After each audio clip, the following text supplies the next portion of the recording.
Nous quittons Chefchaouen en direction de la grande ville de Fès. On voit Chaouen d'ici. Ah oui? Quelques 200 km que nous pensions faire en une journée. Mais ça, c'était avant de découvrir les paysages que la route allait nous offrir. Nous avons fait le choix d'emprunter de petites routes passant par de petits villages pour essayer de faire des rencontres. Et ce fut le cas. Nous avons rencontré un imam, des villageois, des paysans et même des jeunes de la ville. Cette traversée de la région de Meknès a été riche en émotions, en découvertes et en paysages. Des paysages de montagne, parfois désertiques, parfois très agricoles, chaque route nous a offert un point de vue différent. On a même visité des ruines romaines. La beauté du pays et l'hospitalité des Marocains a transformé cette journée de route en 4 jours de merveilleuses rencontres. On a reçu une pastèque gratuite. Ponctuée de nos plus beaux bivouacs sauvages au Maroc. Hello, nous c'est Agathe et Mathieu, un couple d'architectes passionnés d'exploration et de construction en tout genre. Nous sommes partis à la découverte des paysages et des architectures méconnues du continent africain à bord de notre vieux Defender nommé Ascarena. Allez, on t'emmène avec nous.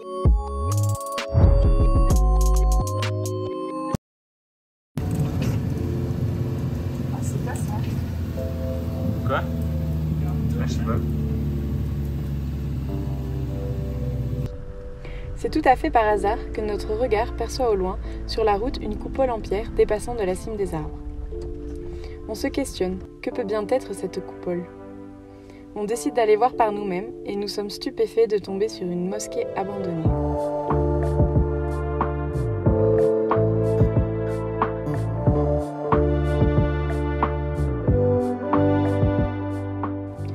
Nos yeux sont d'abord émerveillés de voir un tel édifice et malgré son état de ruine, on perçoit encore la beauté de la construction. Par-ci par-là, il reste même quelques faïences colorées sur le sol. C'est toujours très particulier de visiter une ruine. On est à la fois émerveillé de voir les murs encore debout résister à l'abandon, ému par son état de détérioration et un peu flippé de l'atmosphère qui y règne.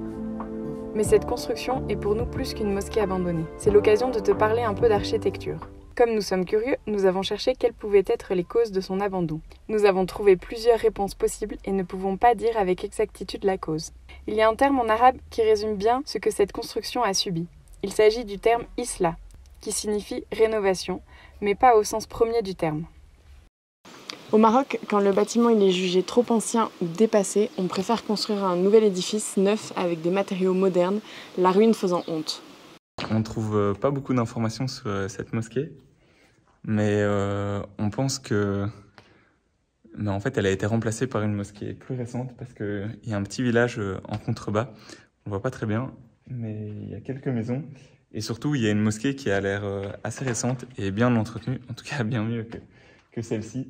Elle a l'air d'être encore en fonction, donc certainement que la mosquée là-bas a remplacé celle-ci et donc tout simplement, elle n'a pas été conservée. Cette ruine peut s'estimer encore heureuse d'exister, car la plupart du temps, le bâtiment jugé dépassé est alors démoli sans réfléchir à son patrimoine. Il est d'ailleurs très intéressant d'apercevoir la nouvelle mosquée depuis la fenêtre de l'ancienne. Mais l'abandon de cet édifice peut aussi venir d'une volonté de détruire liée à la religion. Je t'explique. Dans les années 1990, au Maroc, on assiste à une volonté de détruire les bâtiments religieux pour faire table rase de la religion empreinte de valeurs occidentales.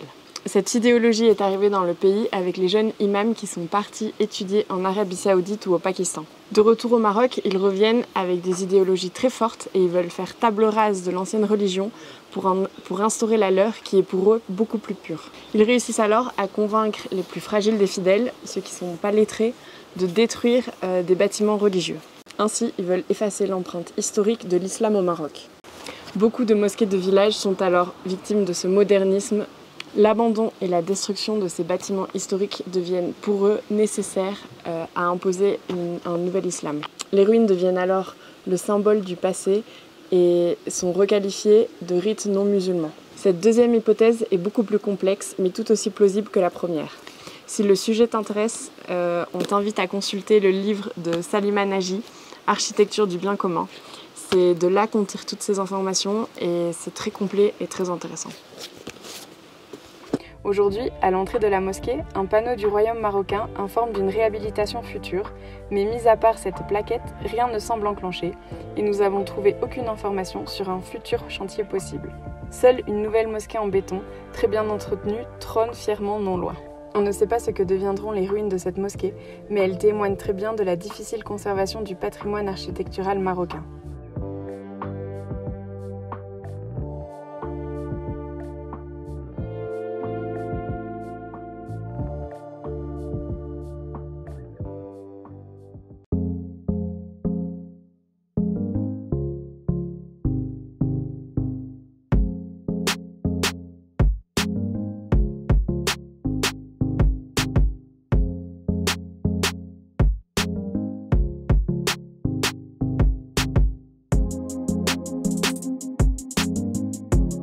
Il y a moyen que pour le spot de ce soir, on soit entouré d'eau, non?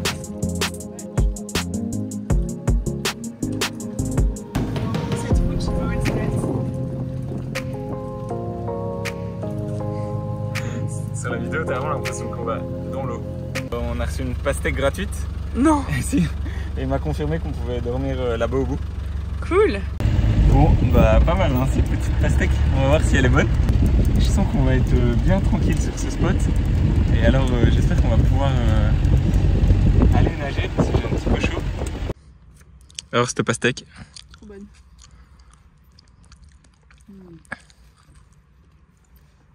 Je dirais qu'elle est encore meilleure parce qu'on nous l'a offert. C'est pas le plus bel endroit pour manger une pastèque. Premier bivouac sauvage au Maroc. C'est notre nouvelle pelle qu'on n'a pas encore utilisée. Je vais faire un petit trou pour mettre le compost à l'intérieur et comme ça je rebouche le trou et comme ça fera du compost plus rapidement. On peut mettre nos déchets végétaux comme ça. Mais il faut faire un petit trou, sinon ça fait de la pollution visuelle. Ouais, il y a du monde qui s'intéresse à la pollution visuelle. Ouais. Il y a peut-être la police de la pollution visuelle aussi qui risque de passer. Mais comme ça fait de l'engrais plus vite. Tu m'embêtes. Ça va, je t'embête. Ça va?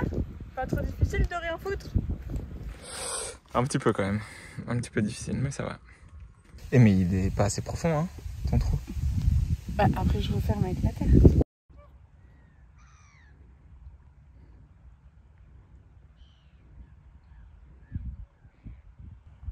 C'est mes chaussures là que t'as au pied. C'est des sables mouvants. Ah, t'es non marrant. Bah merci d'y avoir été pour moi. Pas sûr que j'aille me baigner.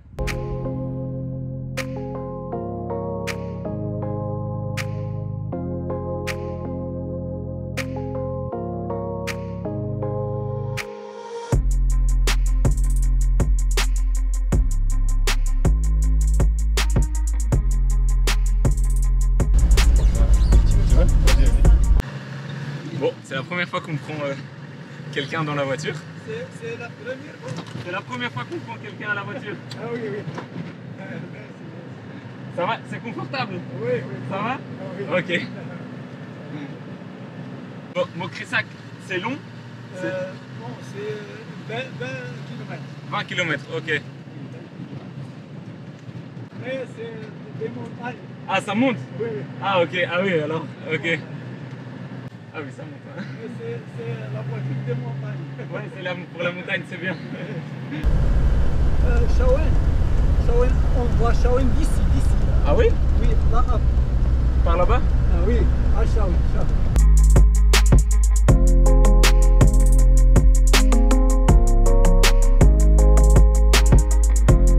Et j'avais une question. Dans chaque mosquée, il y a un muezzin. Toutes les mosquées, c'est un muezzin. La mosquée, et un pour prier avec le personne. Mais le muezzin, il n'est pas enregistré. C'est une personne qui chante. Oui, oui. C'est tout le temps une personne. Si vous restez au Maroc une année ou 2 années, vous parlez l'arabe. Comme ça? Oui. Ah ouais? Ah, c'est bien. Comme nous. Tu me dis où je dois te déposer hein? شكرا Beslama. هو على السلامتكم السلامة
visite aujourd'hui des ruines romaines.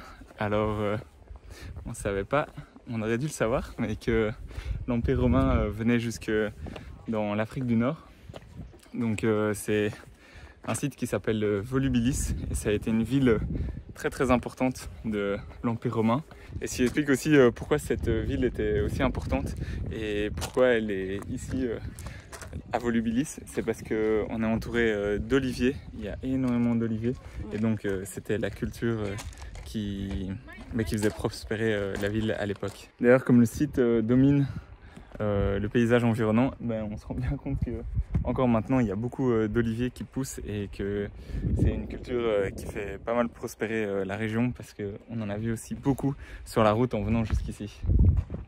C'est impressionnant comment la mosaïque elle est conservée. On arrive à voir les dessins des animaux, l'arbre, enfin c'est...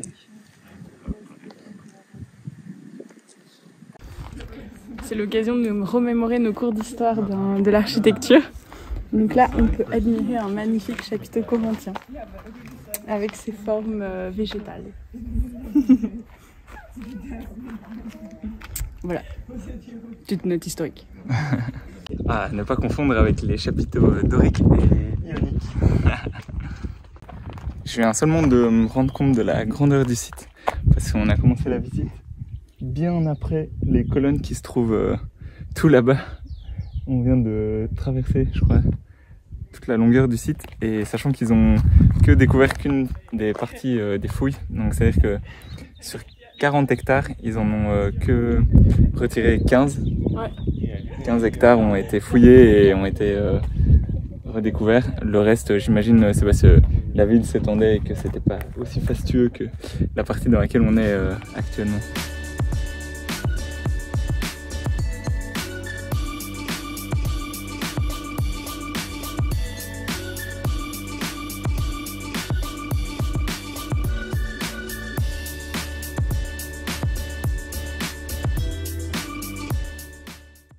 On a presque terminé la visite et c'est assez sympa là où ça se termine.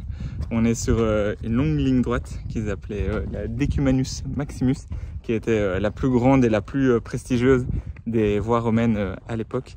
Et elle est assez jolie parce que d'un côté il y a l'Arc de Triomphe et de l'autre côté, juste derrière, il y a un autre plus petit arc qu'ils appelaient la porte de Tanger.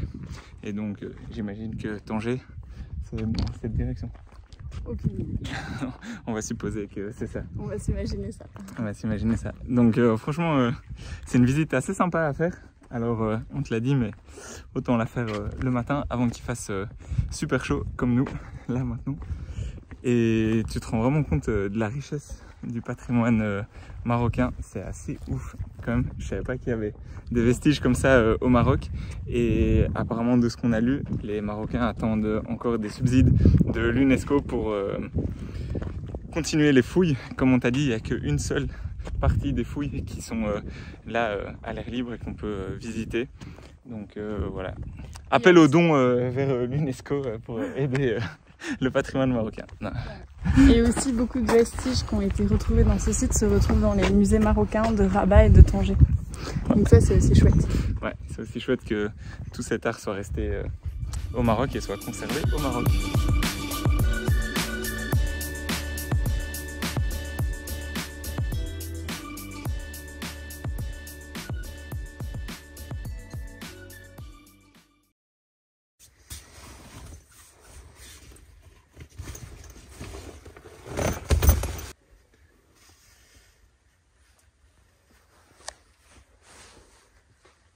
Joyeux réveil, on a une jolie vue ce matin.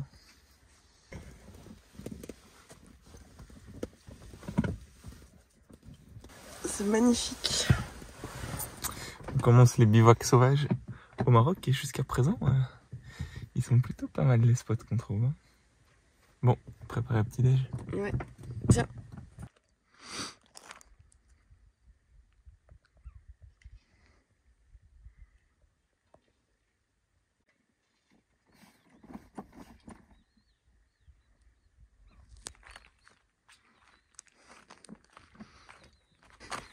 Qu'est-ce que tu fais?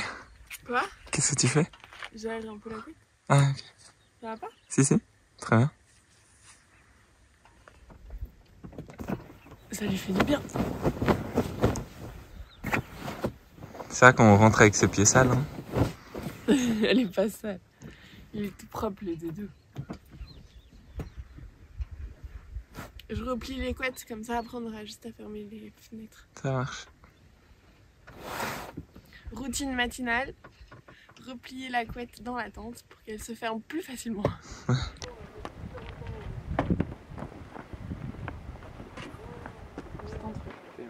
Quoi? Je mets le thé à infuser.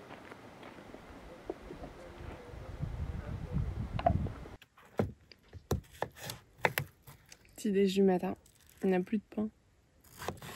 Il n'y a plus rien à mettre sur le pain non plus. D'ailleurs, il faudrait peut-être qu'on achète des feuilles pour faire de la confiture.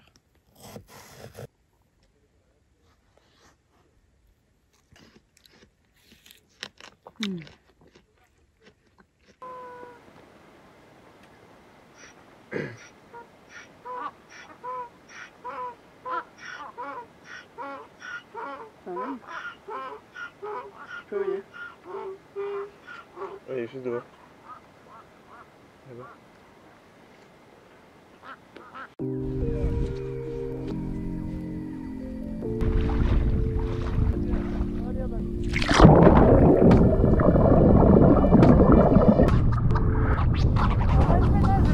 Allez, go.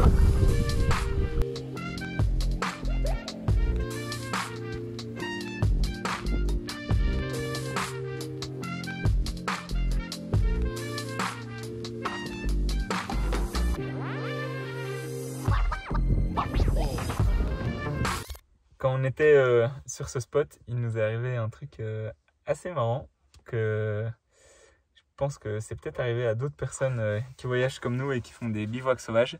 C'est que en fait la police est venue nous voir. Je pense qu'il devait être 8 h du soir, la nuit était déjà tombée. Et donc un agent de police est venu en nous disant que simplement on ne pouvait pas trop être là où on était. Mais qu'on pouvait quand même rester. C'est-à-dire qu'il voulait surtout nous mettre en garde que c'était peut-être dangereux étant donné qu'on était des étrangers. Il nous a conseillé d'aller à la station essence qui était à quelques kilomètres pour dormir. Et pour lui, c'est plus sûr de dormir à la station essence que là où on était. Ouais, parce qu'on était vraiment au milieu de nulle part, complètement isolé, au bord de ce magnifique lac. Et voilà, donc il nous faisait signe, il nous montrait un petit peu qu'il y avait des montagnes autour de nous et que peut-être des gens pouvaient nous voir et nous attaquer. Non, pas nous attaquer, il n'a pas dit de nous attaquer. Il nous a dit qu'il pouvait y avoir des gens bizarres. Ouais, c'est vrai. Voilà. Mais donc, par contre, on lui a pas dit qu'on avait dormi la nuit précédente et que ça s'était super bien passé. Et aussi, on avait discuté avec les pêcheurs qui venaient au bord de ce lac durant la journée. On leur avait demandé si ça allait, si on dormait là. Ils nous avaient dit qu'il n'y avait pas de problème. Et on voyait qu'à part des pêcheurs, il n'y avait pas grand monde. Et vu qu'on avait déjà dormi là, on est resté là, dormir. Donc le fait que ce policier nous mette en garde, voilà, que ce soit possible qu'on ait des ennuis, tu dors que sur une oreille au final. Ouais, ça nous a fait stresser plus qu'autre chose alors qu'on avait hyper bien dormi la veille. C'est ça. Et donc au moindre bruit, on se réveillait et une voiture est arrivée plein milieu de la nuit. Donc j'ai sorti la tête par la fenêtre de la tente et j'ai vu 2 personnes avec des lampes torches en train de regarder un peu partout. Et en fait, je me suis rendu compte qu'ils restaient au bord de l'eau. Au bout de 20 minutes, ils sont rentrés dans la voiture et ils sont repartis. Mais ils ont pas mis les lampes torches vers nous, donc voilà, j'ai pas compris, ils sont repartis et voilà. Ouais, on s'est dit qu'ils avaient dû perdre un truc ou quelque chose comme ça. Et juste après, 5 motos sont arrivées, donc ça faisait aussi pas mal de bruit. J'ai de nouveau passé la tête par la fenêtre parce que de nouveau, tu dors pas très bien. Petit stress quoi. Ouais. Et là, j'ai vu que c'était 5 jeunes, je comprenais, enfin 5 personnes qui avaient l'air assez jeunes, c'était pas les vieux papis qui pêchaient au bord du lac. Ils parlaient assez fort.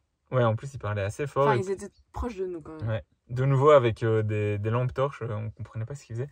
Et au bout de 15-20 minutes, en fait, j'arrive à comprendre que ils installent une tente. Et donc je me dis bon tant mieux, en fait ils vont dormir avec nous. On est posé depuis 2 jours à un spot et il y en a qui sont mis avec une tente juste à côté de nous. 6 Marocains et on va manger le tagine avec eux, ils viennent de nous inviter. Bon, on a mangé le tagine avec les Marocains, nos petits voisins qui sont dans la tente juste à côté. Et franchement, trop bon, trop bon le tagine et ouais, ils sont hyper sympas. Donc Agathe a préparé des crêpes les remercier. Donc voilà, on va aller manger le dessert avec eux. On n'a pas trop filmé parce que voilà, ça s'est fait naturellement. Moment de partage, et vraiment ils nous ont appris plein de mots en arabe. J'ai déjà tout oublié. Ouais, bon. Il y en a un qui sait bien parler français, donc ça c'est cool. Ouais, ça nous a bien aidé. Donc voilà, maintenant ça va être soirée crêpe.